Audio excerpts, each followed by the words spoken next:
إن الحمد لله نحمده ونستعينه ونستغفره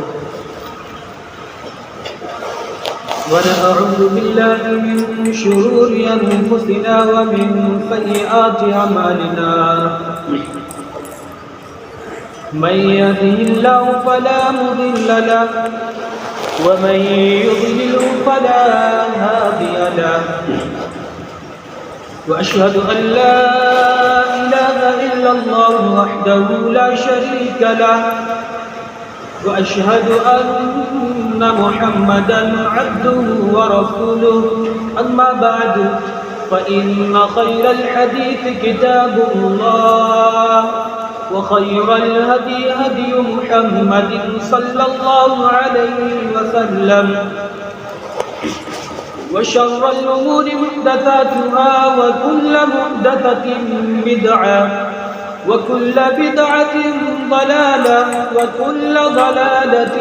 في النار. أعوذ بالله السميع العليم من الشيطان الرجيم. بسم الله الرحمن الرحيم. يا أيها الذين آمنوا اتقوا الله حق تقاته ولا تموتن إلا وأنتم مسلمون. يا أيها الناس اتقوا ربكم الذي خلقكم من نفس واحدة وخلق منها زوجها وبث منهما رجالا كثيرا ونساء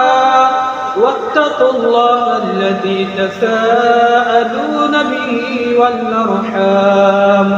إن الله كان عليكم رقيبا. يا أيها الذين آمنوا اتقوا الله وقولوا قولا سديدا يصلح لكم أعمالكم ويغفر لكم ذنوبكم ومن يطع الله ورسوله فقد فاز فوزا عظيما. أعوذ بالله السميع العليم من الشيطان الرجيم. بسم الله الرحمن الرحيم. قاف والقرآن المجيد بل عجبوا أن جاءهم منذر منهم فقال الكافرون هذا شيء عجيب أإذا متنا وكنا ترابا ذلك رجع بعيد قد علمنا ما تنقص الأرض منهم وعندنا كتاب حفيظ بل كذبوا بالحق لما جاءهم فهم في أمر مريج أفلم ينظروا إلى السماء فوقهم كيف بنيناها وزيناها وما لها من فروج والأرض مددناها وألقينا فيها رواسي وأنبتنا فيها من كل زوج بهيج تبصرة وذكرى لكل عبد منيب ونزلنا من السماء ماء مباركا فأنبتنا به جنات وحب الحصيد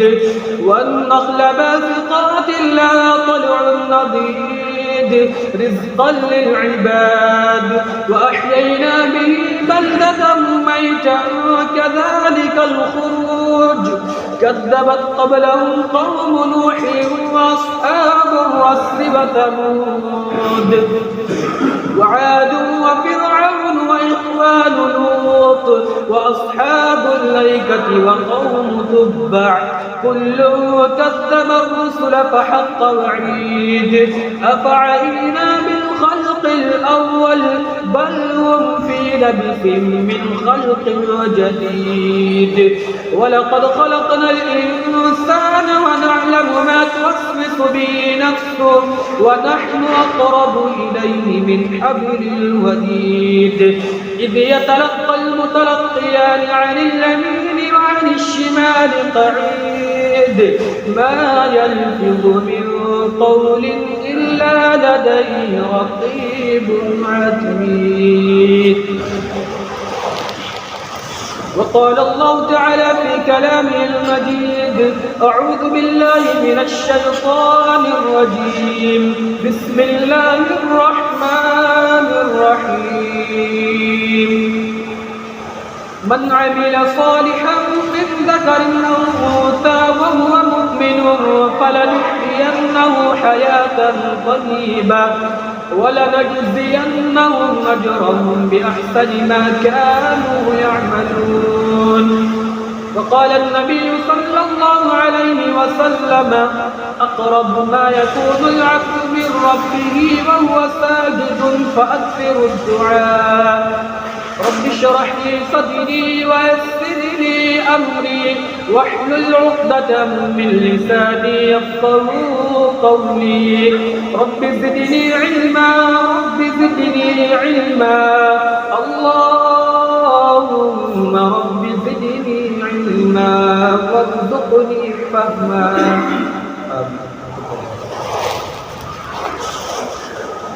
محترم سامعین جمعہ دینی ملی بھائی اور دوستوں، تمام قسم کی تعریف و توصیف، بڑائی و بزرگی اس وحدہ لا شریک خالق کائنات مالک ارض و سما کے لیے ہے، جس نے ہمیں اس روئے زمین کے اوپر پیدا فرمایا اور پیدا فرما کر یوں ہی بیکار و بے بس چرند پرند درند کی شکل میں نہیں چھوڑا، بلکہ اس نے ہمیں اشرف المخلوقات بنا کر اس دنیا فانی کے اندر محفوظ فرمائی، اور صرف اتنا ہی نہیں بلکہ اس نے ہمیں اسلام جیسا بہترین دین سے نواز کر اور محمد صلی اللہ علیہ وسلم کا ہمیں امتی بنا کر خیر امت کے لقب سے مرتب کیا۔ اس اللہ رب العزت کی جتنی بھی تعریف کی جائے سب، اس اللہ رب العالمین کے حق کو ادا کرنا چاہیے، میرے بھائی اور دوست، قرآن کریم میں اس رب کریم کے تعریف کے ماتحت آتا ہے کہ اگر پورے عالم کے درختوں کو کاٹ کر پوری دنیا کے درختوں کو کاٹ دیا جائے اور اسی طرح سمندر، ندی اور تالاب کے پانی کو سیاہی بنائی جائے، پھر اس کی تعریف کی جائے، تب بھی اللہ رب العالمین کی تعریف ختم نہیں ہو سکتی۔ اس لیے اس رب کریم کی مختصر سے تعریف کرتے ہوئے ہم کہیں گے الحمدللہ رب العالمین۔ بعدہ درود و سلام نازل ہو تمام انبیاء کرام علیہ السلام اجمعین پر، خصوصاً بالخصوص ہمارے اور آپ کے آخری نبی احمد مجتبیٰ محمد مصطفیٰ صلی اللہ علیہ وسلم پر، جنہوں نے ہر قسم کے تکالیف کو برداشت کر طائف میں خون سے لہو لہان ہوتے ہوئے اور جنگ احد میں اپنے دندان مبارک شہید کرتے ہوئے دین اسلام،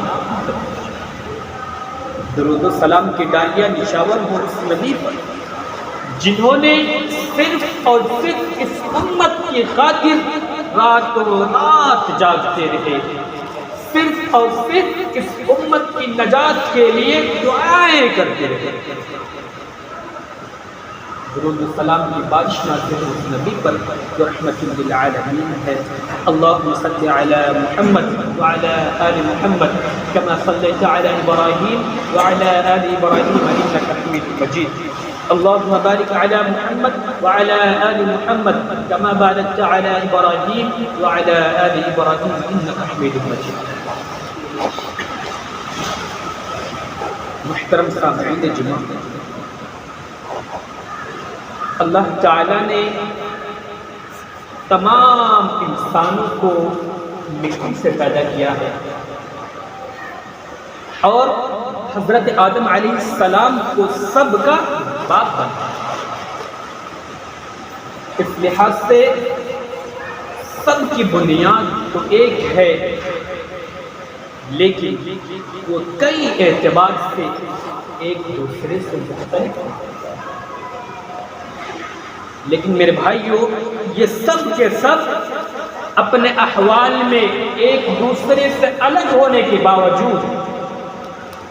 ایک دوسرے سے مختلف ہونے کے باوجود ایک ہی بات پر متفق نظر آتے ہیں، اور وہ ہے خوشحال زندگی کی تمنا اور آرزو۔ چنانچہ زندگی کے ہر شعبے سے تعلق رکھنے والے تمام لوگ اس بات کے متمنی نظر آتے ہیں کہ دنیا میں انہیں خوشحال و خوشگوار زندگی نصیب ہو جائے، اور سب کے سب لوگ ایک باوقار اور پرسکون زندگی کے حصول کے لیے کوشاں ہو جائے۔ محترم سامعین، ایک تاجر جو دن بھر اپنے کاروبار کو وسیع کرنے اور زیادہ سے زیادہ نفع کمانے کے لیے اپنی پوری صلاحیتیں اور توانائیاں کھپا دیتا ہے، وہ اور اسی طرح وہ مزدور جو صبح سے لے کر شام تک پسینے میں شرابور ہو کر محنت و مزدوری کرتا ہے، دونوں ہی خوشحال و خوشگوار زندگی کے لیے کوشاں ہوتے ہیں، خوشحال و خوشگوار زندگی کو حاصل کرنے کے لیے جد و جہد کرتے ہیں۔ اسی طرح ایک عبادت گزار جو اللہ تعالیٰ کے فرائض و واجبات کو پابندی سے ادا کرتا ہے اور نوافل میں بھی بڑھ چڑھ کر حصہ لیتا ہے، وہ اور اسی طرح وہ فاسق و فاجر انسان جو دن بھر اللہ رب العالمین کی نافرمانیاں کرتا ہے، جو حرام طریقوں سے پیسے کمانے کی کوششیں کرتا ہے، دونوں ہی کچھ ایسی زندگی کے متمنی ہوتے ہیں جس میں کوئی پریشانی اور کوئی دکھ نہ ہو۔ لیکن میرے بھائیوں، آخر سوال پیدا ہوتا ہے کہ کیا یہ سعادت مندی، یہ خوشحالی، یہ خوشگوار زندگی ہر ایک کو مل جاتی ہے؟ اگر نہیں تو آخر وہ کون سا راستہ ہے جس پر چل کر ہم تمام لوگ خوشحال و خوشگوار زندگی کو حاصل کر سکتے ہیں؟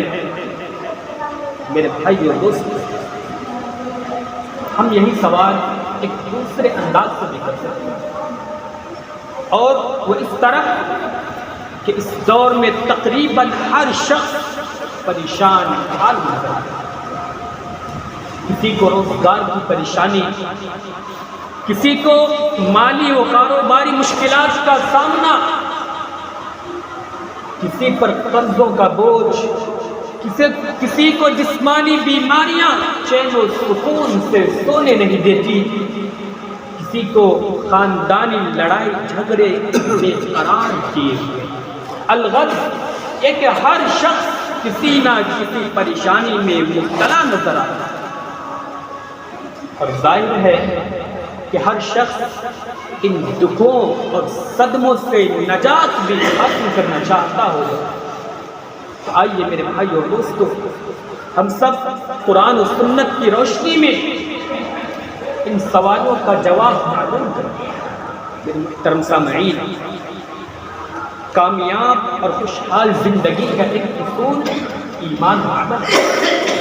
اللہ رب العزت سورۃ النحل سورہ نمبر 16 آیت نمبر 96 میں ارشاد فرمایا، من عمل صالحا من ذکر او انثى وهو مؤمن فلنحيينه حياة طيبة ولنجزينهم اجرهم باحسن ما كانوا يعملون۔ من عمل صالحا من ذکر او انثى، جو شخص نیک عمل کرے چاہے مرد ہو یا عورت، وهو مؤمن، بشرطے کہ وہ مومن ہو، فَلَنُحْيِيَنَّهُ حَيَاةً طَيِّبَةً، تو ہم اسے یقیناً بہت ہی خوشگوار زندگی عطا کریں گے، بہت ہی اچھی زندگی عطا کریں گے، وَلَنَجْزِيَنَّهُمْ أَجْرَهُمْ بِأَحْسَنِ مَا كَانُوا يَعْمَلُونَ، اور ان کے نیک اعمال کا بہتر بدلہ بھی ہم ضرور دیں۔ اور ایک دوسرے جگہ اللہ رب العزت سورۃ الرعد سورہ نمبر 13 آیت نمبر 29 میں ارشاد فرمایا، الذین آمنوا وعملوا الصالحات، جو لوگ ایمان لائے اور عمل صالح کیے، طوبی لہم وحسن مآب، ان کے لیے خوشحالی بھی ہے اور عمدہ ٹھکانہ۔ محترم سامعین، ان آیت کریمہ میں اللہ تعالیٰ نے ہر ایسے شخص کو بہت ہی خوشگوار و کامیاب زندگی اور خوشحالی عطا کرنے کا وعدہ فرمایا ہے، جس میں دو شرطیں پائی جائیں، ایک یہ کہ وہ مومن ہو اور دوسری یہ کہ وہ عمل صالح کرنے والا، باکردار اور بااخلاق ہو۔ اگر ہم ان دونوں شرطوں کو پورا کر دیں تو کوئی وجہ نہیں کہ ہمیں خوشگوار زندگی نصیب ہو۔ اس لیے میرے بھائیوں کہ اللہ تعالیٰ اپنے وعدے میں سچا ہے، وہ وعدہ خلافی نہیں کرتا۔ اللہ رب العزت ارشاد فرماتا ہے، ان اللہ لا یخلف المیعاد، یقیناً اللہ تعالیٰ وعدہ خلافی نہیں کرتا۔ میرے معزز سامعین، اور ہم دعا بھی تو یہی کرتے ہیں، ربنا آتنا فی الدنیا حسنہ، کہ اللہ تو ہمیں دنیاوی زندگی میں بھی بھلائی عطا کر، ربنا آتنا فی الدنیا حسنہ وفی الآخرۃ حسنہ، اور اخروی زندگی میں بھی بھلائی عطا کر، وقنا عذاب النار، اور ہمیں جہنم کے عذاب سے محفوظ کر۔ میرے بھائیو، ہر کوئی یہی دعا کرے کہ اے اللہ تو ہماری زندگی کو خوشگوار بنا دے، ہماری زندگی کو اچھی بنا دے۔ تو کیا ہر کسی کی زندگی اچھی ہوتی؟ نہیں میرے بھائی، ہر کسی کی زندگی اچھی نہیں ہوتی ہے، بلکہ حقیقت میں کسی کی زندگی خوشگوار ہوتی ہے جو نیک عمل کرتا ہے۔ ورنہ بہت سارے لوگ تو ایسے جو بہت امیر ہیں، بہت مالدار ہیں، لیکن انہیں چین و سکون کی زندگی مہیا ہے، راتوں کو سوتے تو ان کو نیند نہیں آتی، اور وہ یہ سوچتے ہیں کہ وہ دوسرا آدمی ہم سے بڑھ گیا، ہمیں اس سے اوپر جانا ہے، ہمیں یہ کام کرنا ہے، ہمیں فلاں کام کرنا ہے۔ لیکن میرے بھائیوں، اگر ایک شخص اللہ پر بھروسہ کر کے سب کام کرے اور اپنے سے نیچے درجے کے لوگوں کو دیکھے کہ وہ بھیک مانگتا ہے، لیکن میں بھیک نہیں مانگتا، اللہ نے مجھے اس سے تو اچھا بنایا ہے، اور اللہ کا شکر ادا کرے گا، اللہ رب العالمین ایسے شخص کی زندگی کو خوشحال بنا، ایسے شخص کی زندگی کو خوشگوار بنا دے گا۔ لیکن اگر کوئی شخص اللہ رب العالمین کی نافرمانی کرے، اللہ رب العالمین کی نعمتوں کی ناقدری کرے گا،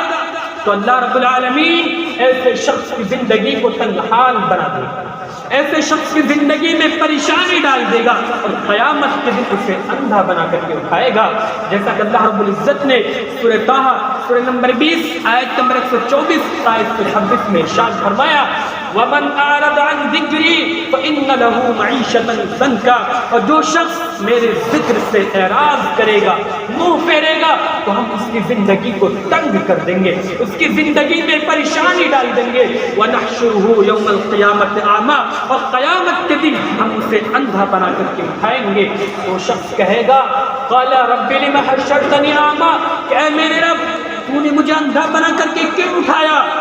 وَقَدْ كُنْتُ بَصِيرًا، حالانکہ میں تو دنیا میں دیکھنے والا تھا، سوچنے سمجھنے والا تھا، تو نے مجھے اندھا بنا کر کے کیوں اٹھایا؟ وَقَدْ كُنْتُ بَصِيرًا، قال كذلك أتتك آياتنا فنسيتها وكذلك اليوم تنسى. میرے بھائیو اور دوستو، میرا رب کہے گا کہ اے میرے بندے، تیرے پاس ہمارا قرآن آیا، ہمارا فرمان آیا، ہمارے رسول کی حدیث آئی، تو نے ان سب کو بھلا دیا، تو نے ان سب کو ٹھکرا دیا. تو جا، آج میں نے بھی تمہیں بھلا دیا ہے. جیسے تو نے میرے قرآن کو بھلایا، میرے فرمان کو بھلایا، میرے رسول کی حدیث کو بھلایا، تو جا، آج میں نے بھی تمہیں بھلا دیا ہے. میرے معزز سامعین، اللہ رب العزت نے ان آیت کریمہ کے اندر خبردار کیا ہے کہ جو شخص میرے دین سے منہ موڑے گا اور میرے احکامات کی پرواہ نہیں کرے گا تو میں دنیا میں اس کی زندگی تنحال کر دوں گا، اس کی زندگی میں پریشانی ڈال دوں گا اور اسے خوشحال زندگی سے محروم کر دوں گا. اس کے علاوہ قیامت کے دن میں اسے اندھا بنا کر کے اٹھاؤں گا. تو شخص مجھ سے اس کی وجہ پوچھے گا تو میں کہوں گا جیسا تو نے کیا آج ویسا ہی تمہیں بدلہ دیا جائے. یعنی تمہارے پاس میرے احکام ہیں، اہل علم نے تمہیں میری آیتیں پڑھ پڑھ کر سنائیں اور میرے نبی صلی اللہ علیہ وسلم کی صحیح احادیث کو تمہارے سامنے رکھا، لیکن تم نے ان سب کو پسے پشت ڈال کر منمانی کی اور جو تمہارے جی میں آیا تم نے وہی کیا. تو آج مجھے بھی تمہاری کوئی پرواہ نہیں.